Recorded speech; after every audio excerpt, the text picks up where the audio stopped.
Hello बच्चों, इस video में हम मध्य प्रदेश बोर्ड कक्षा 10 गणित वर्ष 2026 के 3 और 4 अंकों वालों प्रश्नों को हल करेंगे। मध्य प्रदेश बोर्ड 2026 में 3 और 4 अंक में जो प्रश्न पूछे गए थे आपसे वो ये थे। इस वीडियो में हम इन सभी का हल देखेंगे। शुरुआत करते हैं हम प्रश्न संख्या 18 से। प्रश्न 18 हमसे कह रहा है कि किसी खेल के मैदान के चारों ओर एक वृत्ताकार पथ है। इस मैदान का एक चक्कर लगाने में सोनिया को 18 मिनट लगते हैं, जबकि इसी मैदान का एक चक्कर लगाने में रवि को 12 मिनट लगते हैं। मान लीजिए वे दोनों एक ही स्थान और एक ही समय पर चलना प्रारंभ करके एक ही दिशा में चलते हैं। कितने मिनटों बाद वे पुनः प्रारंभिक स्थान पर मिलेंगे? अब देखिए, इसको जब हम हल करेंगे तो कैसे करेंगे। देखिए,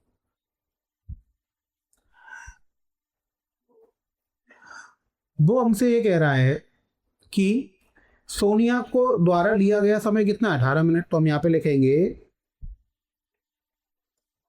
सोनिया द्वारा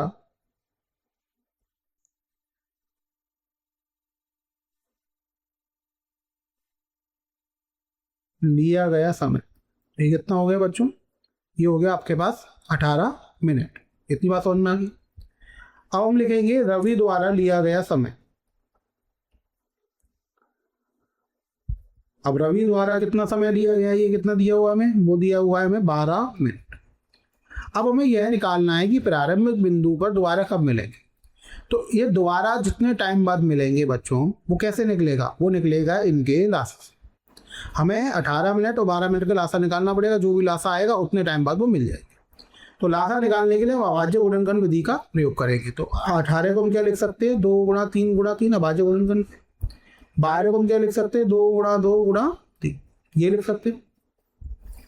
अब हमें इनका क्या निकालना है बच्चों, लासा निकालना है, एलसीएम निकालना है। तो इनका एलसीएम कितना आएगा, 2 गुणा 2 गुणा 3 गुणा 3। तो ये हमारे पास हो जाएगा 4 गुणा 9 यानी कि 36। तो हम ये कह सकते हैं कि सोनिया और रवि 36 मिनट बाद दोबारा प्रारंभिक बिंदु पर मिल जाएंगे। हमारा इसका उत्तर हो। चलिए अब अगले प्रश्न पे चलते हैं। अगला प्रश्न हमसे क्या कह रहा है? अगला प्रश्न हमसे कह रहा है कि दर्शाइए कि 3√2 एक अपरिमेय संख्या है। हमें 3√2 को दर्शाना है कि 3√2 क्या होगी, एक अपरिमेय संख्या होगी। चलिए अब इसको हल को कैसे करते हैं, हम इसको उल्टा लेके चलते हैं। हम ये मान लेते हैं कि 3√2 क्या है, एक परिमेय संख्या।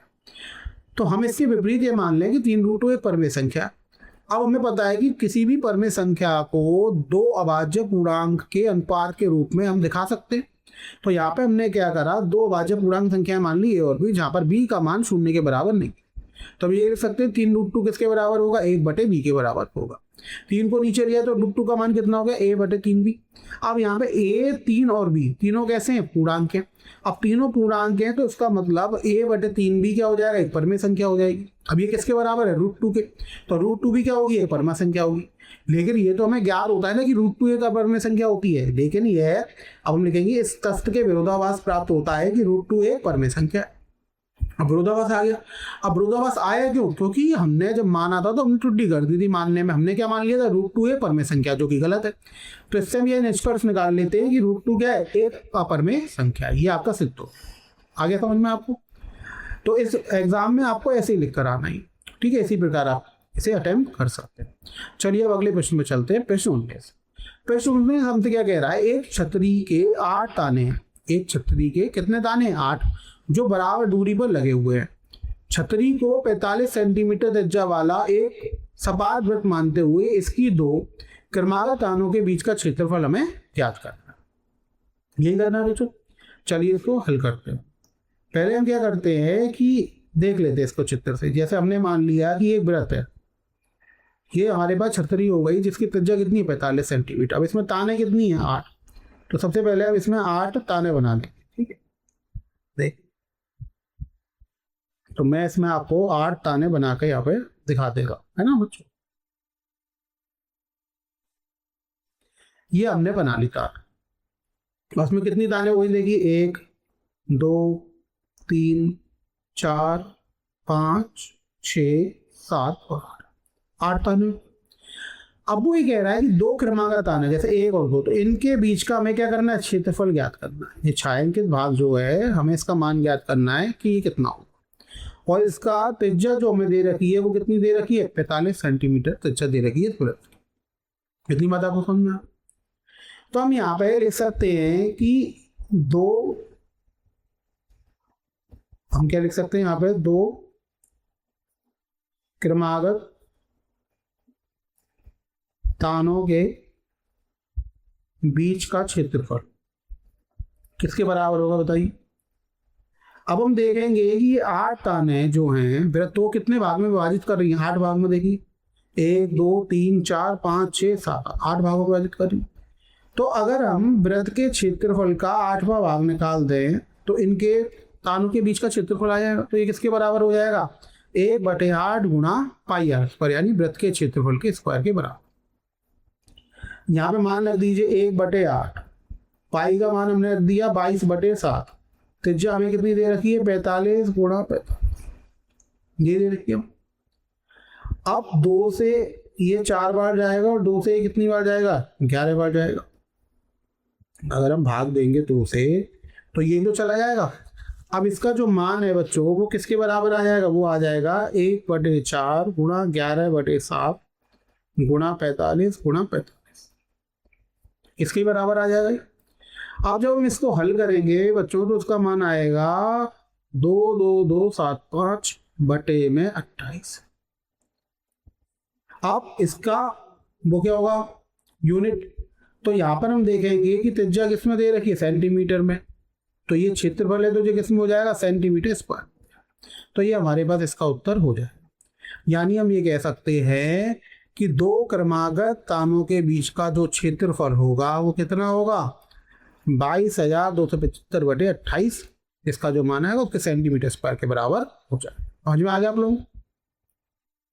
चलिए अब 19 के अथवा वाले प्रश्न को देखते हैं। ये कह रहा है किसी कार के 2 वाइपर हैं जो परस्पर कभी आच्छादित नहीं होते। एक कार है उसमें 2 वाइपर हैं जो कभी एक दूसरे के ऊपर नहीं आते। प्रत्येक वाइपर की पत्ती की लंबाई कितनी है, 25 सेंटीमीटर है और 115 डिग्री के कोण तक घूमकर सफाई कर सकता है। अब देखिए अगर हम इसको हल करेंगे, हम जैसे ये मान सकते हैं कि यहाँ पर जो वाइपर है उसकी पत्ती की लंबाई कितनी है बताइए। उसकी पत्ती की जो लंबाई है हमारे पास वो कितनी है, 25। ठीक है, इसको हम थोड़ा सा आगे बढ़ा लेते हैं। पत्ती की लंबाई हमारे पास आएगी 25, यानी 25 सेंटीमीटर। ये 25 सेंटीमीटर हो गया आपका और ये भी 25 सेंटीमीटर। अब घुमाव कितने डिग्री का कर रहा है, वो 115 डिग्री का घुमाव कर रहा है। तो हम ये मान सकते हैं कि एक वाइपर जो सफाई कर रहा है वो एक त्रिज्य खंड बना रहा है सफाई करते करते। त्रिज्य खंड की जो त्रिज्या है वो कितनी है, 25 सेंटीमीटर है और कोण कितना है उसका, 115 डिग्री, ऐसा हम बोल सकते हैं। तो अगर हमें ये निकालना है कि पत्तियों की प्रत्येक फुहार के साथ जितना क्षेत्रफल साफ हो जाता है वह ज्ञात कीजिए। हमें वो क्षेत्रफल ज्ञात करना है कि ये कितना क्षेत्रफल ज्ञात करें। अब ये एक वाइपर है, ऐसे हमारे पास कितने वाइपर है, 2। तो एक त्रिज्य खंडी तो बना रहे हैं। तो अगर हम देखेंगे इस क्षेत्रफल जो हमें ज्ञात करना है वो किसके बराबर होगा, वो त्रिज्य खंड के क्षेत्रफल के दोगुने के बराबर होगा। क्योंकि एक वाइपर का एक त्रिज्य खंड के बराबर हो जाएगा, 2 वाइपर का 2 के बराबर हो जाएगा, तो गुणा 2 कर दे। त्रिज्य खंड के क्षेत्रफल का सूत्र क्या होता है, वो होता है θ/360 गुणा पाई आर, यही होता है। तो अब देखिए यहाँ पे 2 गुणा कोण कितना बना रहा है, 115/360, पाई का मान कितना हो जाएगा 22/60 और त्रिज्या कितनी है हमारे पास 25 गुणा 25, यही हो जाएगा बच्चों। 2 से 11 बार जाएगा और 2 से कितनी बार जाएगा, 180 बार। 2 से कितनी बार चला जाएगा, 90 बार। 5 से काट दीजिए, 5 से 18 बार जाएगा और ये कितनी बार जाएगा, 23, ये हो जाएगा। अब इसको लिख सकते हैं 23 गुणा 11 गुणा 25 गुणा 25/18। बताइए, हम ये लिख सकते हैं। और ये 7, ये वाला 7 भी तो रह गया, ये 7। अब इसको जब हम हल करेंगे बच्चों तो इसका मान जो निकल कर आएगा वो आएगा 158,125/126 और सेंटीमीटर स्क्वायर। इतनी बात समझ में आ। तो यानी ये वो क्षेत्रफल हो जाएगा जो 2 वाइपर मिलकर सफाई करेंगे। इतना क्षेत्रफल दोनों मिलकर क्या कर सकते हैं, एक बार में साफ कर सकते हैं। इतनी बात समझ में आ गई। चलिए अब अगले प्रश्न पर चलते हैं, प्रश्न 20 पर। प्रश्न 20 क्या कह रहा है? मयंक ने अपने बगीचे के लिए एक पक्षी स्नानगार बनाया जिसका आकार एक खोखले बेलन जैसा है। आकार कैसा है? एक खोखले बेलन जैसा, जिसका ऊपरी भाग अर्धगोले जैसा दबाया गया है।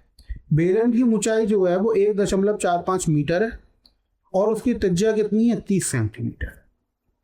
चलिए देखिए हम इसको हल करते हैं। सबसे पहले बेलन की ऊंचाई लिख लेते हैं। ऊंचाई हमें कितनी दे रखी है? 1.45 मीटर, यानी हम ये कह सकते हैं कि 145 सेंटीमीटर।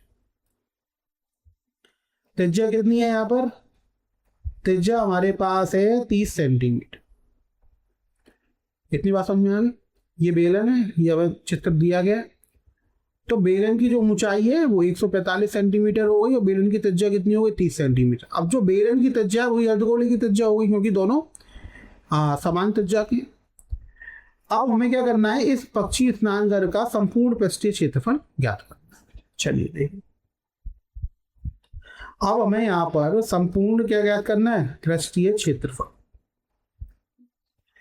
अगर हमें इसका संपूर्ण पृष्ठीय क्षेत्रफल ज्ञात करना है बच्चों, तो वो किसके बराबर होगा? कि हम क्या करें कि ये जो बेलन है इसका वर्ग पृष्ठीय क्षेत्रफल ले लें और अर्धगोले का वर्ग पृष्ठीय क्षेत्रफल ले लें, उसको मिला रहे हैं तो इसका क्या हो जाएगा? वो संपूर्ण पृष्ठीय क्षेत्रफल हो जाएगा। ये हो जाएगा। तो हम यहाँ पे क्या कर सकते हैं? संपूर्ण क्षेत्रफल को हम लिख सकते हैं कि बेलन का वक्र पृष्ठीय क्षेत्रफल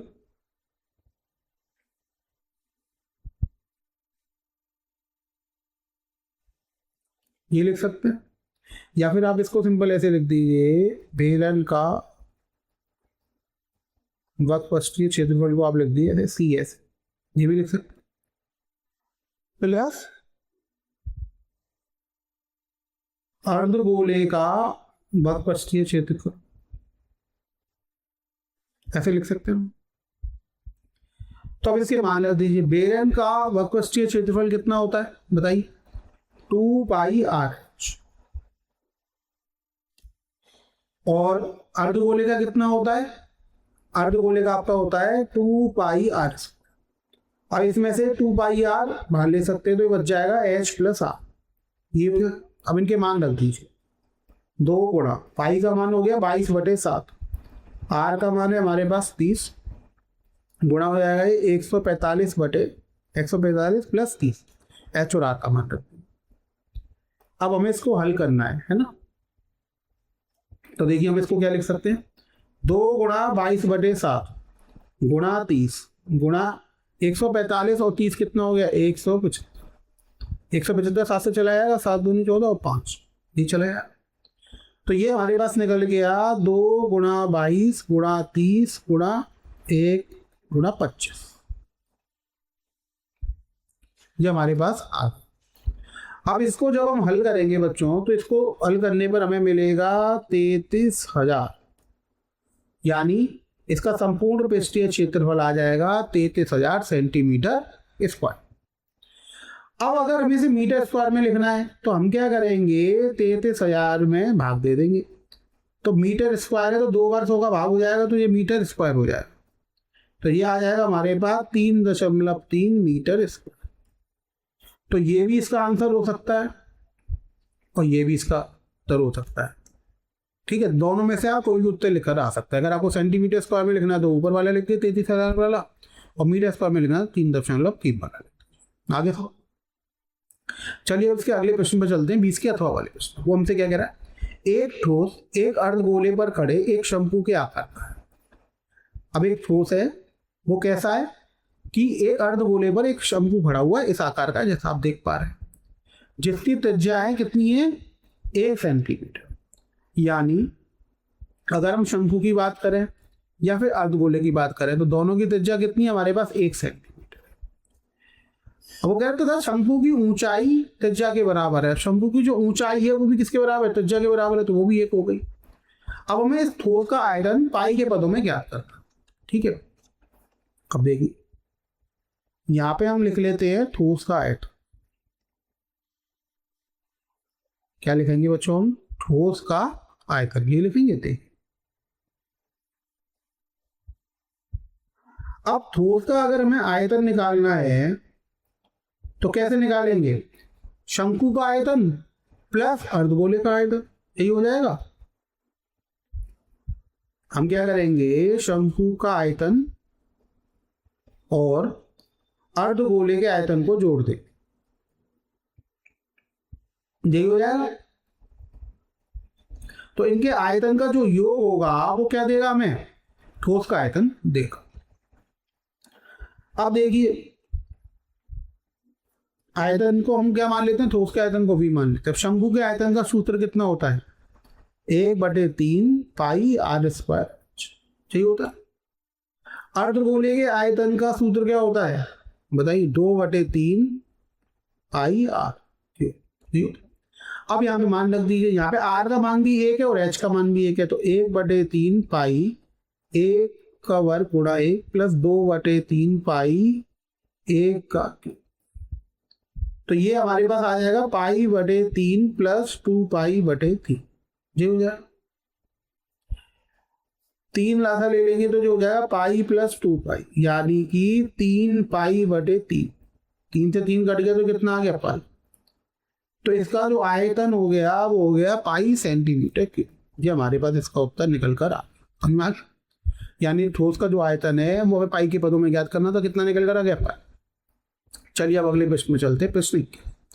प्रश्न किस हमसे कह रहा है कि 5 वर्ष पूर्व नूरी की आयु सोनी की आयु से 3 गुना थी। 10 वर्ष पश्चात नूरी की आयु सोनू की आयु से 2 गुना हो जाएगी। नूरी और सोनू की वर्तमान आयु कितनी होगी? हमें वर्तमान आयु ज्ञात करनी है। देखिए कैसे करेंगे। तो हम ये लिखेंगे, माना नूरी की वर्तमान आयु,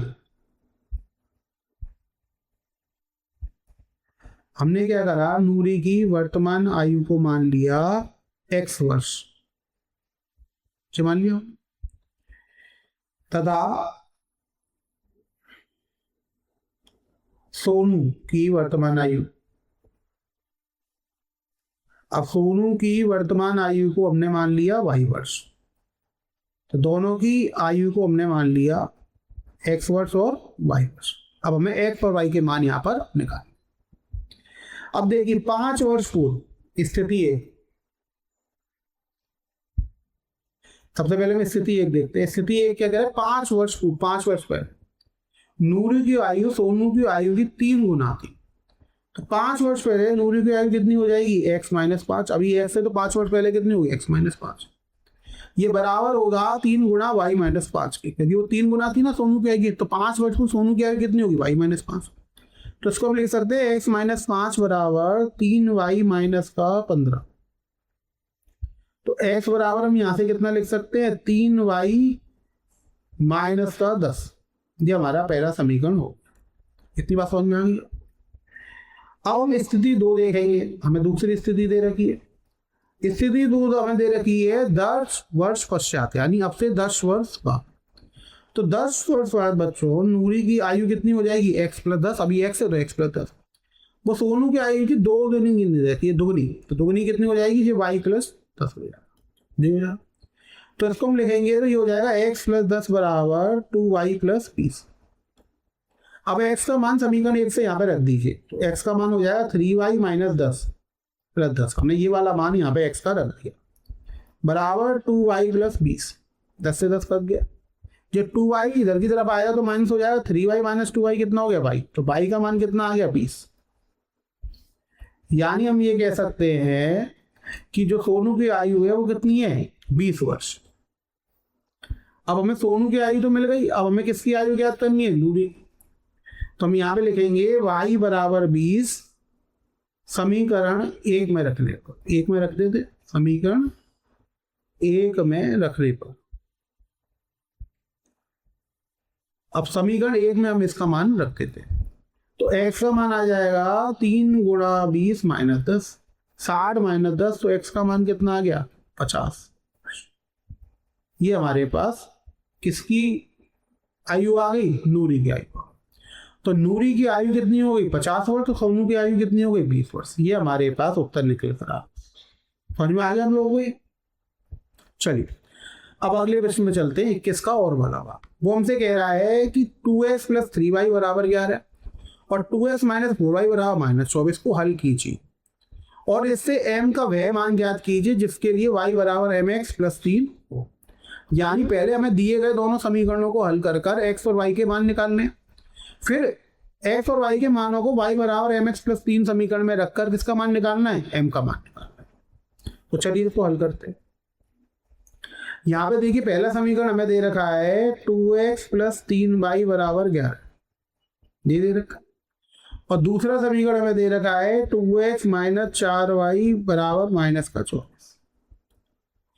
अब अगर हम पहले वाले समीकरण में से दूसरे वाले समीकरण को घटा दें, क्योंकि 2x हुए दोनों में, तो घटाएंगे तो जो माइनस का हो जाए, जो प्लस का हो, जो प्लस का हो जाए, यहाँ से ये हट जाएगा, एक्स वाला चर हमने हटा। 3y प्लस 7y कितना हो गया, 7y। 3y प्लस 4y को हम क्या लिख सकते हैं, 7y बराबर 11 प्लस 24 कितना हो गया, 35। तो यहाँ से हमारे पास y का मान कितना निकलेगा, 7 पंजे 35। y का मान कितना आ गया, 5। समझ में आ गया। अब y के मान को दिए गए किसी भी समीकरण में रख लीजिए, ठीक है। मान लीजिए हम 2x प्लस 3y बराबर 11 में y बराबर 5 रख रहे हैं। y बराबर 5 रखने पर अब किसी ना किसी समीकरण में तो रखना है, इसमें हम रख दे रहे हैं।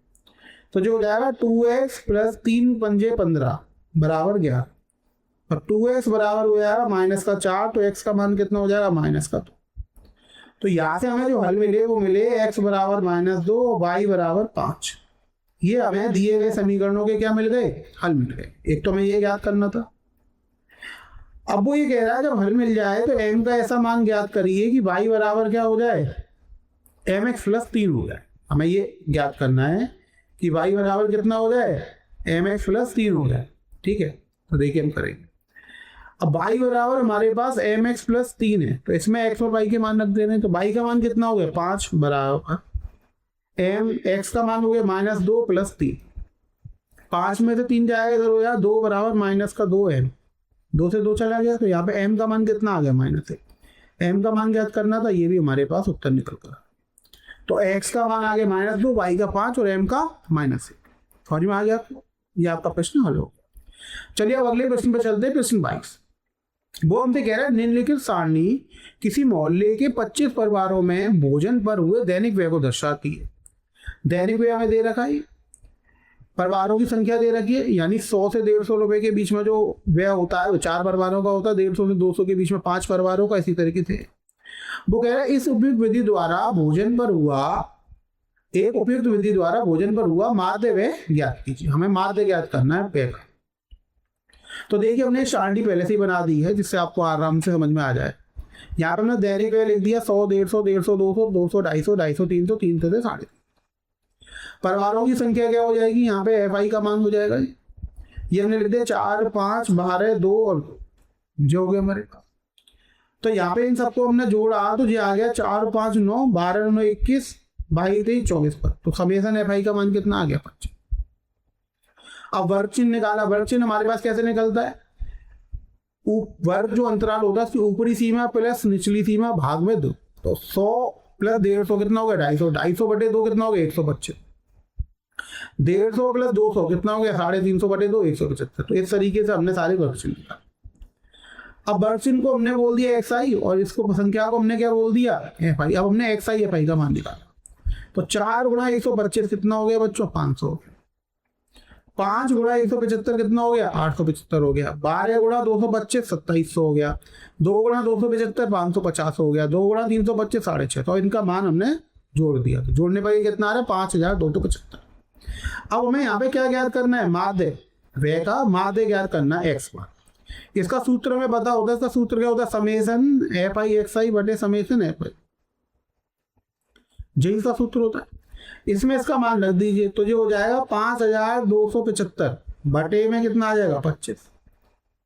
अब 25 से भाग दे दीजिए तो कितनी बार जाएगा, देखिए 25 दूनी 50, 2 बचेगा, 25 देगा 25, फिर 2 बचेगा, 211 बार चला जाएगा। यानी हम ये कह सकते हैं कि माध्य व्यय जो है वो हमारे पास कितना है, 211 रुपए हो। कितनी बात समझ में आ गई, जो माध्य व्यय होगा हमारे पास वो कितना होगा, 211 रुपये होगा। तो हम इसको यहाँ पे लिख देते हैं जैसे कि माध्य व्यय बराबर 200। इतनी बात आप लोगों को समझ में आ गई।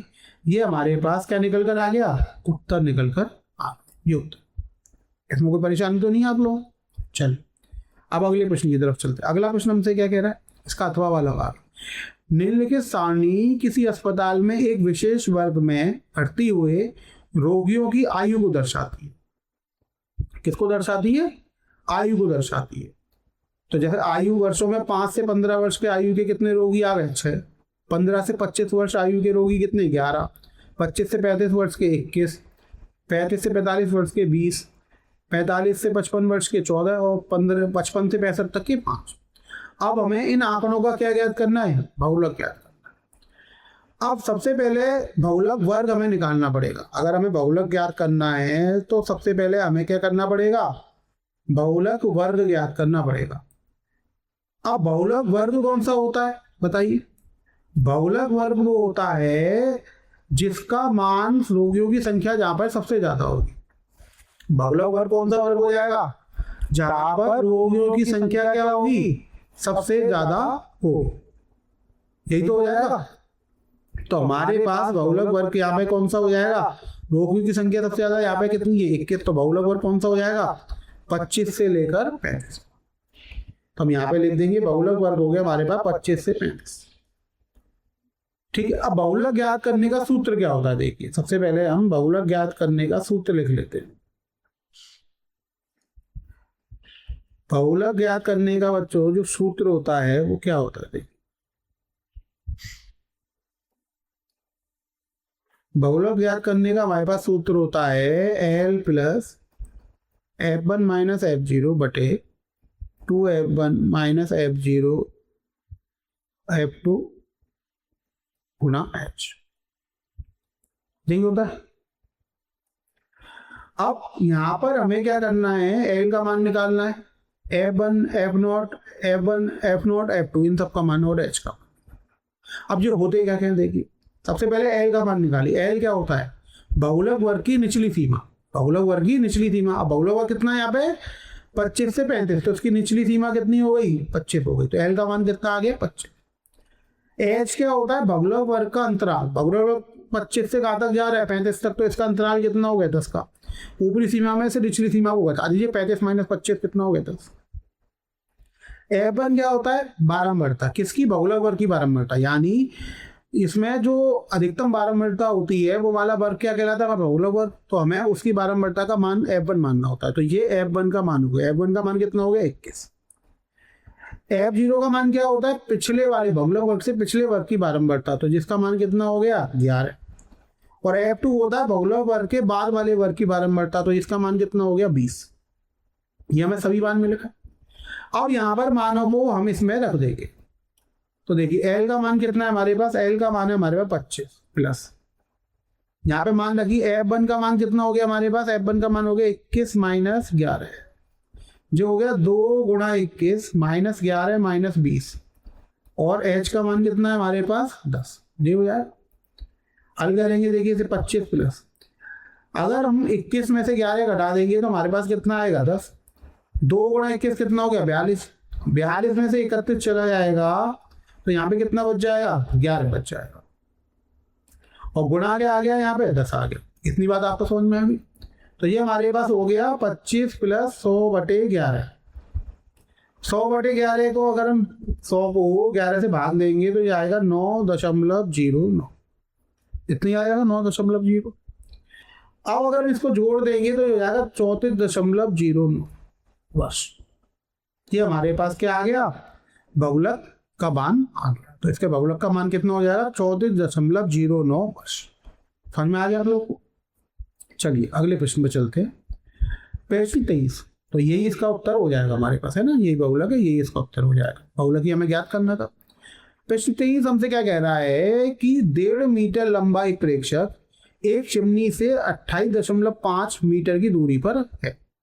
उसकी आंखों से चिमनी के शिखर का उन्नयन कोण कितना है, 45 डिग्री है। चिमनी की ऊंचाई क्या है। अब देखिए यहाँ पर हमने ये डायग्राम पहले से ही बना लिया जिसको आपको ये अच्छे से समझ में आ जाए। यहाँ पे हमने क्या करा है, ए बी, ये पूरी ए बी एक चिमनी मानी है, ए बी हमने क्या मानी है, चिमनी, ए बी हमने एक चिमनी मान ली है, ठीक है। तो अगर हम यहाँ पे लिखेंगे तो चिमनी जो हमने मानी है, वो हमने कितनी मानी है, वो हमने मानी है ए बी। अब वो कह रहा है कि ए बी से 28.5 मीटर की दूरी पर एक प्रेक्षक खड़ा है, तो प्रेक्षक हमने मान लिया पी, यहां पर प्रेक्षक हमने कितना मान लिया, पी क्यू मान लिया, ठीक है बच्चों। ये प्रेक्षक यहाँ पे खड़ा हुआ है, बी और क्यू के बीच की वाली जो दूरी है वो है 28.5 मीटर, 28.5 मीटर। अब प्रेक्षक की लंबाई कितनी है, 1.5 मीटर, तो पी क्यू की लंबाई कितनी हो गई, 1.5 मीटर हो। तो हमने क्या करा, प्रेक्षक की आंख से इसके शिखर को जोड़ दिया, चिमनी के शिखर को, तो उसका उन्नयन कोण हमें कितना दे रखा, 45 डिग्री, तो ये कोण हो गया 45 डिग्री, ठीक हो। अब हमने यहाँ से क्या करा, इसकी आंख से एक लंब डाला इस पर, ए बी रेखा पर, तो कहाँ पे काट रहा है, सी पर काट रहा है, बिंदु पी से बी ए बी पर हमने एक लंब डाला तो सी पर काट रहा है। अब ये लंब है तो ये अगर पी क्यू का मान 1.5 मीटर है तो बी सी का मान भी कितना होगा, 1.5 मीटर, और बी सी बी क्यू का मान 28.5 मीटर है तो पी सी का मान भी कितना होगा, 28.5। इतनी बात समझा। अब लंब डाला है तो कोण सी कितने का हो गया, 90 डिग्री का। अब हम लिखेंगे त्रिभुज ए सी पी में, ए सी पी में, ए सी पी में हम ये लिख सकते हैं कि tan 45 डिग्री का जो मान होगा वो किसके बराबर होगा, लंब बटे आधार के बराबर होगा। तो लंब कितना हो गया, ए सी, और आधार कितना हो गया यहाँ पर पी सी। तो tan 45 का मान हमें पता है, एक होता है, एक बराबर ए सी बटे 28.5, ये हो जाएगा। बी सी का मान कितना है, 28.5। तो यहां से हमें ए सी का मान कितना मिल गया, 28.5 मीटर। कितनी बात समझ में आ गई। तो ए सी का जो मान है वो हो गया 28.5 मीटर। अब यहाँ पे हमें क्या निकालना है, चिमनी की लंबाई निकालनी है। हमें क्या निकालना है, चिमनी की लंबाई। देखिए अब चिमनी की लंबाई अगर हम निकालेंगे तो चिमनी हमने किसे माना था, देखिए ऊपर लिखा हुआ चिमनी हमने किसे माना था, ए बी को। तो हमें क्या ज्ञात करना है, ए बी की लंबाई ज्ञात करनी है। अब ए बी की लंबाई अगर हमें ज्ञात करनी है तो बच्चों ए बी को हम क्या लिख सकते हैं, ए बी को हम लिख सकते हैं ए सी प्लस बी सी, ये लिख सकते हैं। ए बी को हम क्या लिख सकते हैं, ए सी प्लस बी सी। भाई इतनी भाग और इतना भाग अगर हम जोड़ देंगे तो ए बी की लंबाई। अब देखिए ए सी का मान कितना है, अभी हमने निकाला था 28.5, ये निकाला था। बी सी का मान कितना है, जो पी क्यू का मान है 1.5। तो यहां से हमें इसका योग कितना मिल गया, 30। यानी चिमनी की जो लंबाई है वो कितनी है, 30 मीटर। तो हमारे पास इसका उत्तर निकल कर आ गया 30 मीटर। चिमनी की लंबाई जो है वो किसके बराबर है, वो 30 मीटर के बराबर। आगे समझ। चलिए अब अगले प्रश्न में चलते हैं। अंतिम प्रश्न है आपके पेपर का, क्योंकि आपके प्रश्न में 23 आते हैं, 23 का अथवा वाला पार्ट करते हैं, तो ये अंतिम प्रश्न हो गया आपके पेपर। वो हमसे कह रहा है भूमि से 60 मीटर की ऊंचाई पर एक पतंग उड़ रही है। देखिए हमने मान लिया कि काइट यहाँ पे लिख दिया, काइट का मतलब क्या होता है बच्चों, पतंग। तो वो ये कह रहा है कि भूमि से 60 मीटर की ऊंचाई पर एक पतंग उड़ रही है, तो पतंग हमने मान ली थी। तो भूमि से कितनी ऊपर है, 60 मीटर की ऊंचाई पर। पतंग में लगी डोरी को अस्थायी रूप से भूमि के एक बिंदु से बांध दिया गया है। पतंग की डोरी हमने ये मान ली पी आर, इसको हमने भूमि के एक बिंदु आर से बांध दिया है। भूमि के साथ डोरी का झुकाव कितना है, 60 डिग्री का, यानी जो कोण कितने का हो गया, 60 डिग्री का हो गया। यह मानकर कि डोरी में कोई ढील नहीं है, हमें डोरी की लंबाई ज्ञात करनी है, यानी हमें यहाँ पे पी आर की लंबाई ज्ञात करनी है। अब देखिए ये 60 मीटर की ऊंचाई पर उड़ रही है, तो भूमि के साथ जो ऊंचाई है वो कितने डिग्री का कोण बनाएगा, 90 डिग्री का। तो ये समकोण त्रिभुज हो गया। अब समकोण त्रिभुज हो गया तो हम यहाँ पे लिख सकते हैं समकोण त्रिभुज पी क्यू आर में। अब यहाँ पे हम देखेंगे कि हमें ये वाला कोण पता है 60 डिग्री का, और हमें ये पता है लंब पता है। एक तो हमें लंब पता है, एक हमें कोण पता है, और हमें निकालना क्या है, यहाँ पर कर्ण का मान निकालना है। तो अब हमें ऐसा कोई त्रिकोणमिति फलन का प्रयोग करना पड़ेगा जो लंब और कर्ण को जोड़ता हो। तो लंब और कर्ण को कौन जोड़ता है, साइन जोड़ता है। तो हम यहाँ पे लिख सकते हैं कि साइन 60 डिग्री का मान जो होगा वो लंब बटे कर्ण के बराबर होगा। अब यहाँ पे लंब कितना है इस त्रिभुज में, लंब है हमारे पास पी क्यू और कर्ण कितना है हमारे पास पी आर। कितनी बात समझ में? तो साइन 60 डिग्री का मान कितना होता है, √3/2। पी क्यू का मान कितना है हमारे पास 60 दे रखा है और इसकी लंबाई हम क्या मान लेते हैं, एल मान लेते हैं, जो हमें ज्ञात करनी है। तो यहां से अगर हम देखेंगे तो एल का मान कितना आ जाएगा, 120/√3, यही आ जाएगा। अब यहाँ पे हम क्या करेंगे, √3 का गुणा और √3 का भाग कर देंगे। तो √3 और √3 बन गए, कितने बन गए जी, 3। तो जो हो जाएगा 120√3/3। 3 से कितनी बार जाएगा, 40 बार। तो यहाँ पे लंबाई हमारे पास कितनी निकल आएगी, 40√3 मीटर। यानी जो जोड़ी की लंबाई हमारे पास निकली है वो कितनी निकली है, 40√3 मीटर निकली है। समझ में आ गया आप लोग, कोई प्रॉब्लम तो नहीं है इसमें? तो इसी के साथ आपका ये पेपर यहाँ पर कंप्लीट हो जाता है। वर्ष 2026 के सारे प्रश्न हमने देख लिए, आपको ये अच्छे से समझ में आ गए होंगे। अगर इस प्रकार के प्रश्न आगे कहीं पूछे जाएंगे तो आप उन्हें आसानी से अब हल कर सकते हैं। इस वीडियो में यही खत्म करते हैं। थैंक यू बच्चों।